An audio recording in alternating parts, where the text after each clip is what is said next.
Aha, turabashuje mwe mukurikiye True Line TV. Nkuko bisanzwe rero uyu munsi turi ku cyumweru ku itariki 15 z'ukwezi kwa gatatu 2020. Nkuko mubibona rero turi hano ndi kumwe n'umutumirwa, twaje rero ndakomeza gushimira abantu bose bakomeza kudukurikirana, ndakomeza gushimira abantu bose badushyigikiye. Uyu murimo ni woroshye, ariko bamwe baca mu gikari, bakanyandikira ama comment, abanyohereza messages, abampamagara. Nukuri biranshimisha, binyereka ko munshyigikiye. Ntabwo rero byoroshye n'ukuri mujye mudushyigikira. Kudushyigikira kwanyu rero nta kindi, mukore subscribe aho hasi, hanyuma mu twandikire, mutubaze, mutugire inama, mukomeze no kudufasha muri byose.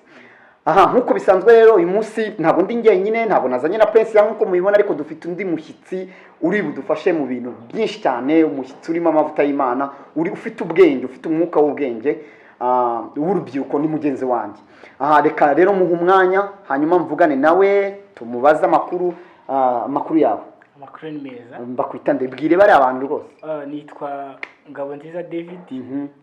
Nsengera muri Zion Temple Gatenga. Ndi umunyeshuri muri kaminuza ya IPRC Kigali. Aha, turi kumwe rero na David. David namutumiye kugira ngo adufashe mu byo tugiye kuganira. Uyu munsi tugiye kuganira iki? Uyu munsi turahugurana mu biki? Nkuko nabibabwiye, True Line TV ni televiziyo ifasha abantu kungurana ibitekerezo, kureba ibintu by'ukuri, kureba aho abantu bagana bashingiye ku ijambo ry'Imana. Nta kundi kuri rero, kuko na Kristo yaravuze ngo abazamusenga igihe nyacyo ni abazamusenga mu kuri no mu mwuka. Mu mwuka no gusenga, ariko mu kuri ni ijambo ry'Imana. So rero reka rero dukomeze, turaza kuganira cyane. Ngira ngo David, uzi ikibazo dufite mu gihugu cyacu ndetse no ku isi yose muri rusange. Ikibazo kirahari cyane cy'icyorezo cya virusi ya corona. Kirimo kirahagarika ibikorwa byose, ndetse urumva giteye ikibazo cyane. No kwifatabaza Imana yonyine. Umuntu wese coronavirus yabaye coronavirus. Corona yabaye corona. Ahubwo twebwe nta nubwo twitwikiriye cyangwa tugire gutya, ariko biri mu nshingano z'umuturarwanda wese. Biri mu nshingano n'ibyo, ariko natwe burya iyo tugiye kugera hano around hanze tuhita twiprotecting nta kibazo. Coronavirus rero ni indwara yateje ikibazo cyane. Umunsi w'ejo nibwo hagaragajwe umuntu wa mbere mu Rwanda mu mateka. Byari bimaze abantu babyumvaga mu bihugu byo muri Aziya hehe, ukumva ko bitazatugeraho, ariko byatugezeho. Niko bimeze, ariko burya abantu kubera ko iyo virusi ikwirakwizwa n'umuntu ofete igera ahantu ku isi hose hatandukanye. Urumva ntago wamenya ngo umuntu ararwaye kandi indwara itaragaragara, kuko iriya ndwara ifite iminsi igaragariraho. Iyo iminsi itaragera ntago ushobora kuyibona. Nicyo kibazo cyayo. Iriya ndwara ya coronavirus ni indwara iteye ubwoba. Ngira ngo nka kare nahoze ndeba kuri Twitter ya Trump. Narebye numva ndumiwe. Muri Amerika bashyizeho umunsi, kuri uyu munsi wo ku cyumweru wo bawugize umunsi w'amasengesho mu gihugu hose, basengera kugira ngo Imana ibakize coronavirus. Abantu bagira ngo ni ibintu bisanzwe, David. Ntago ari ibintu bisanzwe, kuko irakomeye. Abantu bagira ngo ni ibintu bisanzwe, aho President Trump ubundi ni Imana yaravuze ngo hari abakomeye. Abantu bagomba kubyumva. Abo bakomeye rero ntago ari ukuvuga ko ari abantu bakijijwe, ntago ari ukuvuga ko ari Imana ishobora gushyiraho umuntu ikamushingana akaba umuntu ukomeye cyane. Oya, nibyo na Bibiliya irabivuga yuko harahivuga ko tugomba kubaha abakomeye batuyobora, abayobozi, abategetsi. Trump rero ntago ari ibintu bisanzwe kuba umuyobozi nk'uriya. Sometimes rimwe na rimwe usanga no kumubona mu bintu by'Imana, kumenya Imana bigoranye cyane, ariko ikintu cyatushije abantu ku mutima cyane no kujya kumva ngo Trump aravuze ngo ashyizeho umunsi. Ibyo byose nkeka ko Imana iri kwigaragaza. Ofete hari n'igihe ibi bintu bibaho kugira ngo Imana ishaka kwereka amahanga n'abayatuye ko ariyo yonyine iri hejuru ya byose, ariyo yonyine ishobora kubakiza ibibagoye. Cyane ko hari nk'igihe bigera, hari ikiganiro nakurikiye kare kivuga ku cyorezo nanone kigeze kuza. Bavuze ibyorezo 5 byigeze gukora ku isi, ku bantu batuye isi. Abantu bagira ubwoba, bimwe baravuga ati isi iranarangiye. Harimo icyorezo bise bitiriye ngo ni black death, urupfu rw'umukara. Icyo cyorezo bavuze ukuntu cyahitanye abantu bari hagati ya miliyoni 75 na miliyoni 200 mu isi. Urumva cyamaze imyaka igera muri 7. Icyo cyorezo cyarabakanze cyane, bageraho bakiburira, babura umuti, barabamanika amaboko, baravuga bati ni Imana yonyine.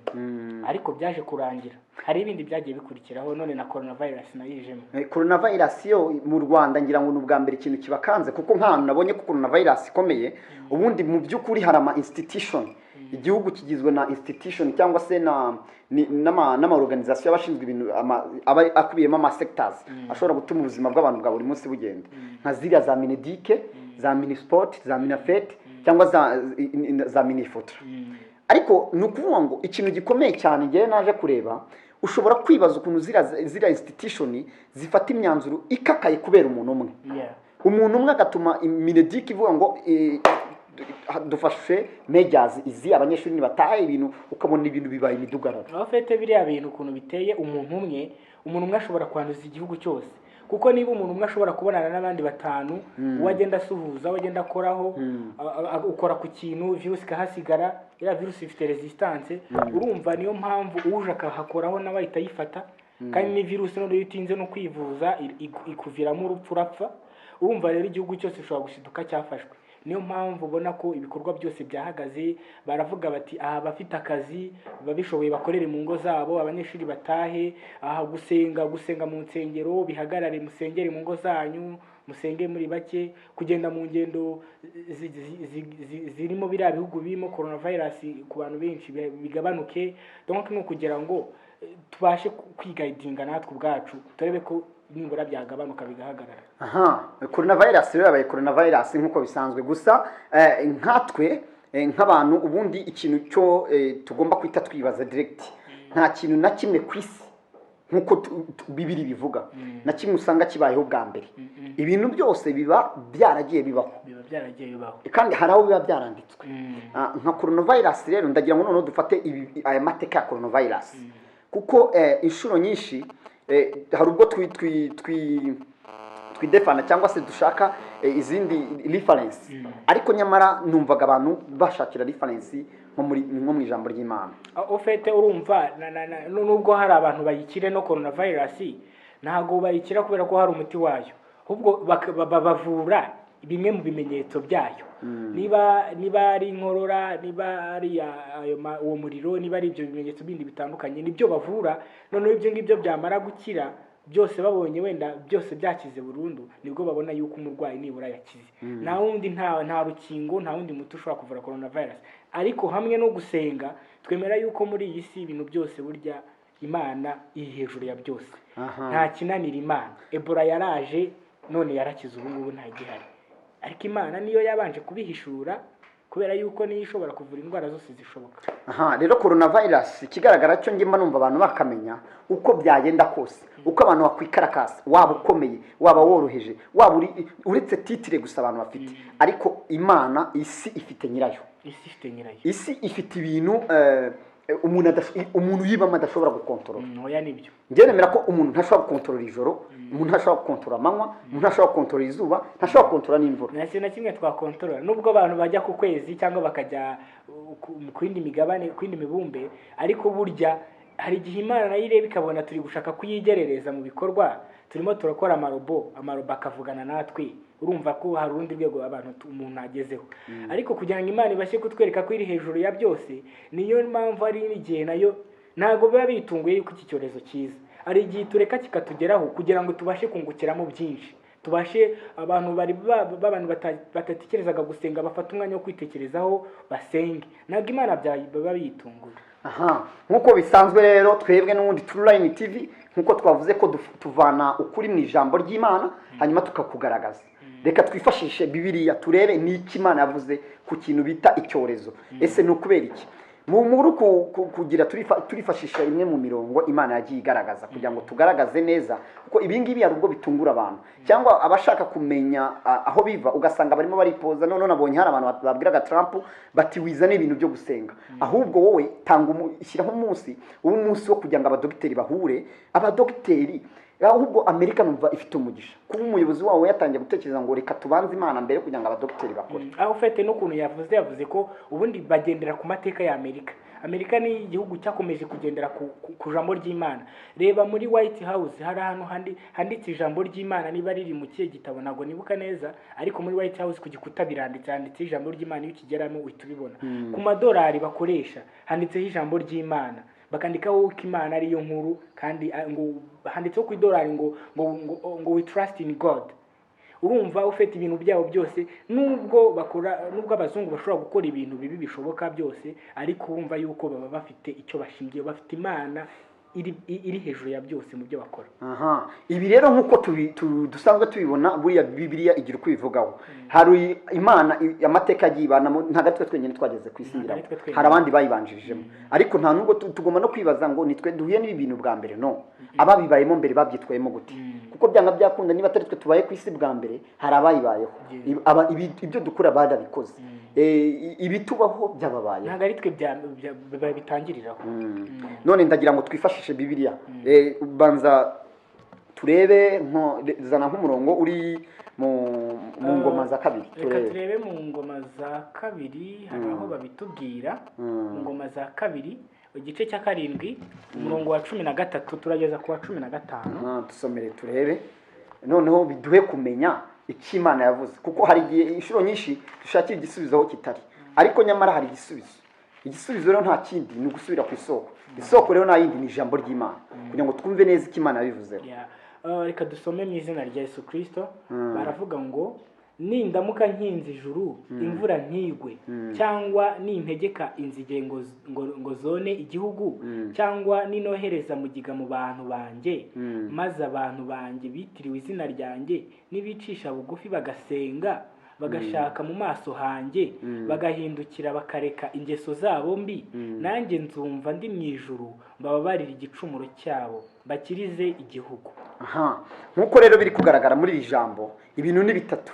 Bivuga ngo ibintu Imana ishobora kugaragariza isi ko ari Imana kugira ngo abantu bahindukire ni ibintu bitatu.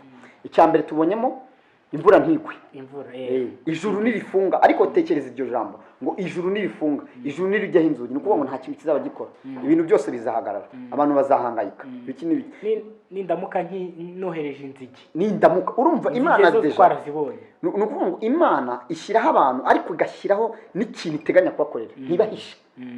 Niyo mpamvu burya umuntu wibagirwa aba ahuye n'ibibazo bikomeye cyane. Cyangwa nohereza mugiga mu bantu banjye. Mugiga ni icyorezo. Maze abantu banjye bitiriwe izina ryanjye nibicisha bugufi bagasenga. Abo bantu ariko hari ikintu bazakora, abantu hari ikintu bazakora kugira ngo ibintu bitungane. Bagomba gusenga kugira ngo Imana ibakurireho ibyo bigeragezo byose. Si ugusenga gusa, ahubwo bakicisha bugufi, kwicisha bugufi. Bakicisha bugufi. Maze abantu banjye bitiriwe izina ryanjye nibicisha bugufi bagasenga, bagashaka mu maso hanjye, bagahindukira bakareka ingeso zabo mbi. Urabona ingeso zabaye nyinshi mbi cyane Imana itishimira. Ubu dutangazwa no kubona, ukajya kubona umuntu ntagitinya kwambara ubusa. Uzi ko mu bintu bikomeye cyane buriya ibintu bikomeye rimwe na rimwe usanga bitusha ku mutima w'Imana. Uzacunga urebe nka Adamu na Eva, ikintu cyababwiye ngo yuko bacumuye bakoze ibyaha nuko bari bambaye ubusa. Bivuze ngo icyubahiro cy'umuntu iyo cy'Imana iyo kiri ku muntu, iki kiranga nta kintu nuko umuntu aba yambaye. Ariko umuntu aratinyuka akajya ku mbuga nkoranyambaga akambara ubusa, reka none usanga hari utuntu bakizeho gutya ngo ariko Imana yababwiye ngo nibareka ingeso zabo mbi. Abapede baravuga, ejo bundi no mu Rwanda nabonaga umuntu akajya kuri screen akavuga ngo ngewe n'uyu ngo niko Imana yaturemye. Abaremye gute? Uretse ko abantu bacurika ibintu. Ibi ngibi ni ibintu rimwe na rimwe abantu babigiramo uruhare, kugira ngo mbona ari n'igihe abantu aribo bazatuma isi irimbuka. Ntabwo Imana burya abantu nibo bazatuma isi irimbuka. Nibakora ibyangwa n'amaso y'Uwiteka, Imana ikabareka ingaruka zikabageraho, niko kurimbuka k'umuntu. Ingeso rero ni mbi cyane. Ingeso ni mbi, abantu ntibagitinya ibyaha, abantu ntibagitinya kwigira uko Imana itabagize. Rero ariko ikintu cyiza icyo gihe bibaye nk'uko twabibonye, ijuru rifunga imvura, hanyuma ibyorezo bikaza, inzige. Izo nzige iyo zije ni inzara, inzige zirona, inzara cyane iterwa n'inzige nini. Hanyuma mugiga n'ibi byorezo tubona nk'izi za coronavirus. Ariko nanone Imana ikintu cyiza ihumuriza abantu, ikabwira ngo ibyo nimubona bibabayeho, mukareka ingeso zanyu mbi, muzareka ingeso zanyu bugufi mugasenga, munanye ngo nzumva ngo nzabumva ngo mbakirize igihugu. Hari n'akandi kajambo Imana ivugamo abantu batajya bagira ngo nimushaka mu maso hanjye. Ni ugushaka, ntabwo ari kugenda ngo umuntu atoragure. Ni ugushaka ugatanga ugakora sacrifice. Ni ugushaka Imana, abantu bagashaka mu maso h'Imana. Gushaka si ikintu umuntu agenda agahita abona. Gushaka hari igihe ushaka ukabura bitewe n'uko washatse. Nibiba ngombwa abantu bave aho baryame hasi. Umuntu ashaka Imana nyine. Kandi imbere yo gusenga umuntu nace bugufi. gucisha bugufi cyane, itari kuvuga ngo nakoze iki ngiki nuko nari ngishoboye. Ushobora gukora ikintu kubera Imana yagufashije kukigeraho, bituma wumva yuko wagifashijwe n'Imana, ikumva ko ari wagikoze ku giti cyawe. Ibi si twe twenyine nk'uko twabivuze haruguru bibayeho. Izo za coronavirus, ibyo byorezo bije, inzara mwabonye, iyo mvura yanze kugwa, ntabwo ari twe twenyine biba bibayeho, ahubwo hari icyo tuba tugomba kwigiramo, hari icyo Imana idusaba kugira ngo ibintu bitungane. Ariko sa nk'ujya muri Nehemiya, hari ahantu ubundi kugira ngo ibintu bisobanuke neza ni uko umuntu apima ku cyo Imana yavuze. Jya muri Nehemiya, udusomere muri Nehemiya igice cya mbere umurongo wa 5. Ibi byigeze kuba ubwo Abisirayeli bakoraga ibyanzwe n'amaso y'Uwiteka, hanyuma barimurwa baranyagwa. Mu kunyagwa bahura n'ibyo bibazo, ariko Nehemiya we yapimye icyo Imana yari yavuze. Dusomere uwo murongo wa 5. Reka dusome Nehemiya mu gice cya mbere umurongo waho 5. Aravuga ngo ndakwinginze Uwiteka Mana nyir'ijuru, Mana nkuru itera ubwoba, ikomereza isezerano n'imbabazi abayikunda bakitondera amategeko yayo.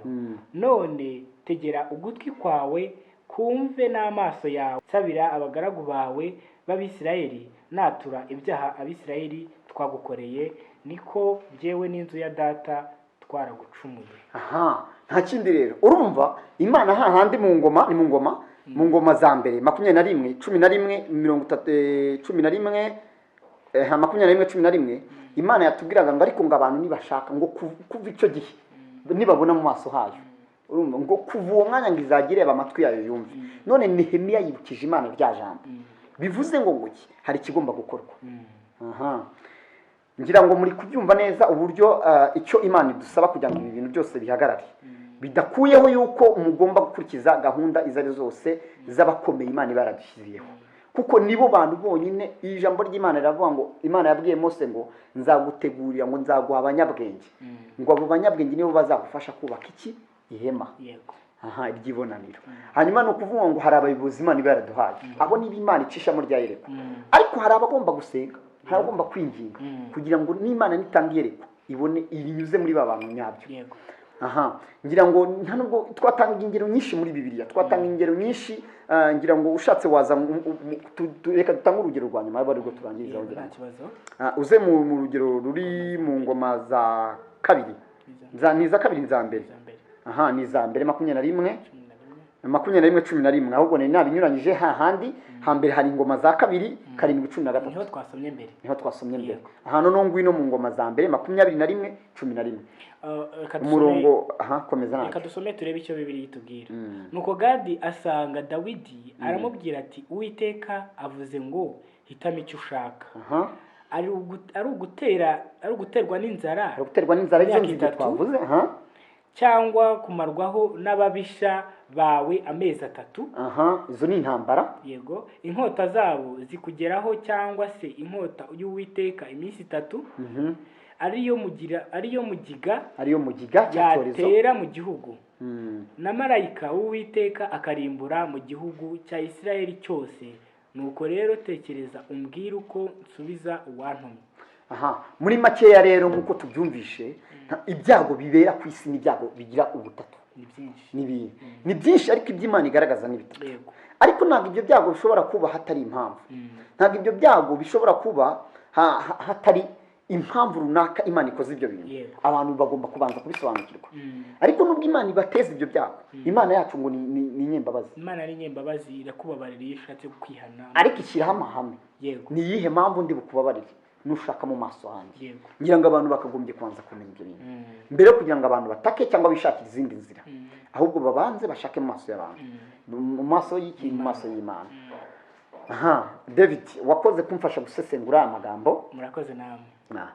David mwamwumvishe ko yadufashije n'ukuri kumva neza, tugenekereje tugendeye ku bibazo dufite, ibibazo byugarije isi. Turi mu bihe bidasanzwe. Coronavirus. Ari n'abavuga ko isi imeruka igiye kuba, ariko ntago ari byo. Ishobora kuba tagiye kuba. Ahubwo ni ukugira ngo Imana itwereke ko nyine iminsi tugezemo ni iminsi ya nyuma, ishobora guhererekana mu minsi runaka, ariko umuntu ugomba kwitegura, kuko nibikwereka ko isaha n'isaha ushobora gupfa, ariko urapfa umeze gute? Nupfa urajya hehe? Upfuye utunganye cyangwa upfuriye mu byaha? ariko ijambo ry'Imana ritubwira ko Kristo ari we nzira n'ukuri n'ubugingo, ntawe ujya kwa data utamujyanye. Ushobora nawe kwakira Yesu bikakubera inzira yo kuba wapfa ukajya mu ijuru, ukaba wajya mu ijuru. Ikindi ngiye nabonyemo ni ikimenyetso kigaragaza ko kuko ahantu isi yarigeze ubundi wabonaga abantu barizamuye kubera ubwenge bwabo, kwiya gutekereza cyane, ugasanga umuntu yageze aho yibagirwa yuko Imana iriho, ahubwo akumva ko ibintu byose abidomina. No, hari ibyo umuntu atadomina, umuntu nawe ari under dominated. kuko cyane ko urabona nyine niba twari tumaze kugera, niba hano mu gihugu cyacu cy'u Rwanda tuzi ko hari abantu tugendera ku muco cyane. Umuco wacu ntabwo twemerera kugendera ku muco w'abazungu, ibintu byo kwambara ubusa mu muhanda, ibintu byo gukora ibiteye isoni, ngaho ubutinganyi bwageze mu Rwanda, ngaho ibiki. Urumva ufete niko kundi bavuga ngo ikizira cyageze ahera. Imana rero niba yarabonye ikizira cyarageze ahera, igomba kugera gutya ikadukangura kugira ngo wa mwana, kuko hari ijambo ry'Imana rivuga ngo wo kurimbuka, umwana wo kurimbuka ntazabura. Ariko se niba tubizi gutyo, noneho tugomba kwicisha bugufi tugasenga, ni nka Imana ibidukangwe kugira ngo twibuke ibihe ko ibihe tugezemo atari ibihe byo gukomeza kuryama. Mwabyumvise rero, icy'ingenzi mwabyumvishe ko ari ugushaka mu maso h'Imana kandi tukubahiriza inama z'abakomeye Imana ibaraduhiye kugira ngo ihishurirwe ibaha mu gihe turi gusenga, mu gihe tudasinzira dushaka mu maso y'Imana. Twaciye bugufi bya bindi abantu biremereza nibabanze bamenye icyo Imana ishaka. Cyane nk'urubyiruko rw'iki gihe tukareka ingeso mbi, tukareka ingeso zacu mbi, ingeso z'ubusinzi, kugenda twasinze, ubusambanyi, ibyaha tukabireka, kuko ni ijambo ry'Imana ryatubwiye ngo umuntu nareka ingeso ze mbi, nanjye nzumva ijwi rye ndi mu ijuru, manuke mutabare mukirize igihugu. Ibyo rero nibyo dusabwa. Turabashimira mwe mwakomeje kudukurikira, mwe mwabanye natwe kino kiganiro kigitangira, murumva n'inyigisho nziza, n'impuguro nziza. Ukuri rero kurahari, icyo dusaba abantu kujya bafata ukuri kw'ijambo ry'Imana bakakuganira. Ntituri ba pasiteri, nta watwimitse, ariko mu by'ukuri buri muntu wese azi gushaka ukuri, azi kuvuga ukuri. Ukuri rero n'ahandi kuri mu ijambo ry'Imana, kandi ukuri kw'Imana ntikugira ikinyoma. Rero turabashimira mwe mwabanye natwe. Ndagushimira David. Murakoze cyane. Imana ibahe umugisha.